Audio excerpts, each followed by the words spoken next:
என் அன்பு குழந்தையே, நீ எதற்காக காத்துக் கொண்டிருந்தாயோ அது உன்னுடைய வீடு தேடி வரப்போகின்றது. நீ யாருக்கும் தெரியாமல் ரகசியமாய் என்னிடத்தில் வைத்த கோரிக்கைகள் நிறைவேறப் போகின்றது. உன்னை விட்டு பிரிந்த உன்னுடைய உறவுகள் உன்னுடைய அன்பை புரிந்து கொண்டு உன்னை தேடி வரப்போகின்றார்கள். உன்னுடைய வாழ்க்கையே ஒரு போராட்ட களம். அந்த போராட்ட களத்திலிருந்து நீ மீண்டு வந்திருக்கிறாய். நீ பட்ட கஷ்டங்களிலிருந்தும் வேதனைகளிலிருந்தும் மீண்டு வரப் போகின்றாய். என் பிள்ளையே, உன்னுடைய கர்ம பலன்கள் அனைத்தையும் உன்னுடைய வாழ்க்கையிலிருந்து நான் அகற்றிவிட்டேன். இனி உன்னுடைய வாழ்க்கையில் நீ படிப்படியாக உயரப் போகின்றாய். அனைத்திலும் வெற்றி பெறப் போகின்றாய். உன்னுடைய அப்பா நான் உன்னை வழிநடத்தி செல்கின்றேன். உனக்கான வழியை நான் உனக்கு காட்டிக்கொண்டே இருப்பேன். உன்னுடைய அருகிலேயே உனக்கு துணையாக நான் இருக்கின்றேன். நம்பிக்கையோடு இரு. நிச்சயமாக உயர்ந்த நிலைக்கு செல்லப் போகின்றாய். பொறுமையோடு இரு என் செல்லமே. அனைத்தும் நல்லபடியாக மாறப்போகின்றது. உனக்காக உன்னுடைய அப்பா நான் இருக்கின்றேன். நீ செல்லும் இடமெல்லாம் உன்னுடைய நிழலாக என்றுமே நான் பின்தொடர்வேன். நீ எதற்காக காத்து கொண்டிருந்தாயோ அது நிச்சயமாக உனக்கு கிடைக்கும். ஒன்றை நன்றாக புரிந்து கொள். உனக்கு தெரியாத ஒருவர் எனக்கு நல்லது நடக்காதா என்று ஏங்கி காத்து கொண்டிருப்பார்கள். அவர்களுக்கு உன்னால் முடிந்த உதவியை செய்.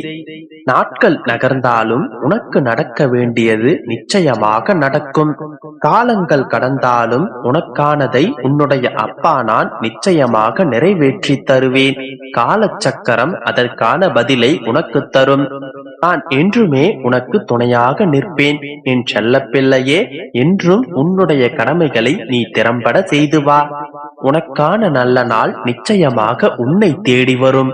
உனக்குள் நான் ஒவ்வொரு நொடியும் இருக்கும் போது நீ எதற்காக பயந்து கொண்டிருக்கின்றாய்? பயப்படாதே என் செல்லமே. உனக்கு பாதுகாப்பாக என்றுமே நான் உன்னுடனே இருப்பேன். உன்னை பாதுகாப்பதை விட எனக்கு வேறென்ன வேலை? நீ ஆசைப்பட்டதெல்லாம் உன்னிடம் வந்து சேரும் நேரம் வந்து விட்டது. நீ விரும்பியது கூடிய விரைவில் உன்னுடைய கைகளில் இருக்கும். தள்ளி இருந்து பார்ப்பவர்களுக்கு நீ தவறாக தெரியலாம். உன்னுடனே உன்னுடைய அருகில் இருப்பவர்களுக்கு அது தவறாக புரியலாம். ஆனால் என்றாவது ஒரு நாள் நிச்சயமாக உன்னை புரிந்து கொள்வார்கள். உண்மையை உணர்ந்து கொள்வார்கள். நீயாக இரு.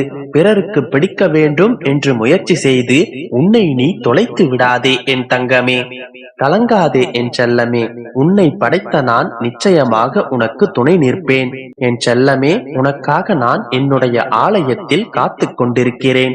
என்னிடத்தில் வந்து உன்னுடைய குறைகளை கூறு. அதனை நான் தீர்த்து வைக்கின்றேன். என் செல்லமே, வாய்ப்புகள் கை நழுவி செல்கின்றது என்பதை நினைத்து வருத்தப்படாதே. நம்பிக்கையோடு போராடு. மிகப்பெரிய வெற்றி நிச்சயம் உனக்கு கிடைக்கும். நிம்மதியையும் சந்தோஷத்தையும் வெளியில் தேடாதே. அதனை நான் உனக்குள்ளேயே தான் வைத்திருக்கின்றேன். யாரை நம்பியும் யாரும் பிறக்கவில்லை என் செல்லமே. இதனை நீ நன்றாக புரிந்து கொள். உன்னுடன் நான் இருக்கும்போது யாருக்காகவும் நீ ஏங்கி நிற்காதே. உனக்காக நான் இருக்கின்றேன். நீ நினைப்பதை நான் முடித்து வைப்பேன். அளவுக்கு அதிகமான அன்பை உனக்கு பிடித்தவர்களிடத்தில் நீ கொடுத்துவிட்டு அவர்களுடைய கோபத்திற்கும் எரிச்சலுக்கும் ஆளாகி நிற்கின்றாய். குழந்தையே, உன்னை பிடிக்காதவரிடத்தில் நீ எதற்காக உன்னுடைய அன்பை செலுத்தி வருத்தப்பட்டு கொண்டிருக்கிறாய்? அவர்களுக்கு பிடிக்க வேண்டும் என்று உன்னையே நீ எவ்வளவு மாற்றிக் கொண்டிருக்கிறாய்? எவ்வளவு நீ அன்பை செலுத்தினாலும் உன்னிடத்தில் ஏதேனும் குறை காரணங்களை கூறி உன்னை விட்டு விலகிச் செல்ல நினைக்கிறார்கள். உன்னை வெறுக்கிறார்கள் என்று தெரிந்த பிறகும் அவர்களை நினைத்து பரிதவித்து நிற்கின்றாய். நீ அழும்போது அதனை பார்த்து யாரிடத்தில் அவர்களுக்கு கண்ணீர் வருகின்றதோ அதுதான் உண்மையான அன்பு. அந்த உறவை எந்த சூழ்நிலையிலும் விட்டு விடாதே. ஆனால் புரிந்து கொள், பெயரளவிலும் சில பேர் உனக்கு முன்னால் அழுது கொண்டும் உனக்கு பின்னால் அதனையே நினைத்து சிரித்துக் கொண்டும் இருப்பார்கள். அப்படிப்பட்ட உறவை நீ நம்பாதே. அதை அவ்வப்போது அவர்களுடைய முகத்தை நான் உனக்கு திரையிட்டு காண்பிப்பேன். நீயும் சற்று புரிந்து கொள்ள முயற்சி செய். என் குழந்தையே, உன்னுடைய கண்ணீர் தான் உலகத்திலேயே விலை மதிக்க முடியாதது. அந்த விலை மதிப்பில்லாத பொக்கிஷத்தை தகுதியற்றவர்களை நினைத்து வீணாக்கிக் கொண்டிருக்காதே. என் செல்லமே, தாமரை இலையில் படும் தண்ணீரை போல் அதிகம் நனையாமல் உறவுகளை கையாள தெரிந்து கொள். அதன் பிறகு உன்னுடைய வாழ்க்கையே மரமாக மாறிவிடும். வாழ்க்கையில் யாரிடத்திலும் எதனையும் எதிர்பார்க்காதே. எதிர்பார்ப்புகளை குறைத்துக் கொண்டாலே போதும். வாழ்க்கை சந்தோஷமானதாக மாறிவிடும். அதன் பிறகு உனக்கு ஏமாற்றமும் இருக்காது, வேதனைகளும் இருக்காது. குழந்தையே, உனக்காக யாரும் இல்லை என்று கவலைப்படாதே. உனக்காக என்றுமே உன்னுடைய அப்பா நான் இருக்கின்றேன். நம்பிக்கையோடு இரு, நல்லதே நடக்கும். என் அன்பு குழந்தையே, இன்று நீ என்னோடு பேசினாய் அல்லவா? என்னோடு உன்னுடைய பல விஷயங்களை மனம் விட்டு பரிமாறிக்கொண்டாய் அல்லவா? நீ என்னோடு பேசும் பொழுது நான் ஒன்றை கவனித்தேன். நீ பேசும்போது பிரச்சனை என்கின்ற வார்த்தையை அதிகம் பயன்படுத்தினாய். பிரச்சனை என்றால் என்ன என்று உனக்கு தெரியுமா? யாரேனும் ஒருவருக்கு முதுகு தண்டு முறிந்து போய் படுத்த படுக்கையாக இருக்கிறார்கள், அது குணமாக வருடக்கணக்கில் ஆகும் என்று மருத்துவர் சொன்னார்கள் என்றால் அதுதான் பிரச்சனை.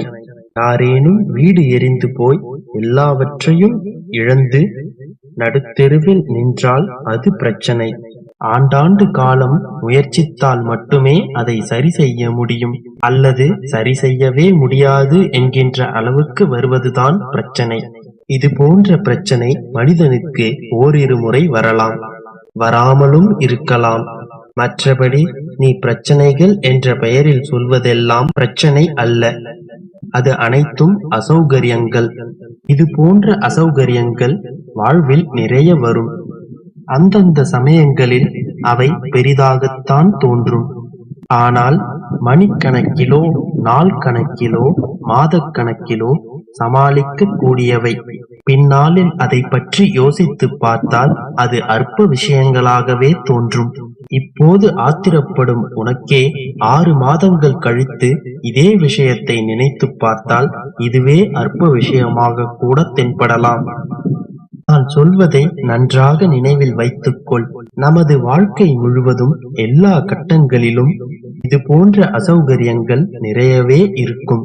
இதற்கெல்லாம் பிரச்சனை என்று பெயரிட்டு வாழ்க்கையை பார்த்தால் நீ என்றுமே மகிழ்ச்சியாக வாழ முடியாது. இனி உன் வாழ்வில் சிக்கல்கள் வரும்போதெல்லாம் அது உண்மையான பிரச்சனையா இல்லையா, அப்போதைய அசௌகரியமா என்று நன்றாக சிந்தித்துப்பார். உன் வாழ்வில் நீ அதிகமான அசௌகரியங்களைத்தான் சந்திக்கின்றாய். அது அவ்வளவு பெரிய விஷயம் இல்லை என்றும் புரிந்து கொள். காலம் காலமாக தொடரும் விஷயங்கள் தான் இங்கே பிரச்சனை என்று அர்த்தம். அவ்வாறான மிகப்பெரிய பிரச்சனை உன் வாழ்வில் இல்லை என் கண்மணி. இப்போது இருப்பதெல்லாம் நிரந்தரமும் அல்ல. இப்போது நீ சந்திக்கும் சிக்கல்கள் எல்லாம் கூடிய விரைவில் தீர்க்கப்பட்டுவிடும். என்றேனும் ஒரு நாள் அவை அனைத்தும் இல்லாமல் மறக்கப்பட்டுவிடும். உனக்கு மனப்பக்குவம் ஏற்பட்ட பிறகு உனக்கு நடந்ததை நினைத்து நீ சிரிப்பாய். இதற்காகவா நான் அழுது புலம்பினேன் என்று உன்னை நீயே கடிந்து கொள்வாய். இது போன்ற சின்ன சின்ன அசௌகரியங்களை சமாளித்து வெளியே வா. உன் அப்பாவின் பிள்ளைகளுக்கு இது போன்ற பிரச்சனைகள் வரவே வராது. இன்று முதல், இந்த கணம் முதல்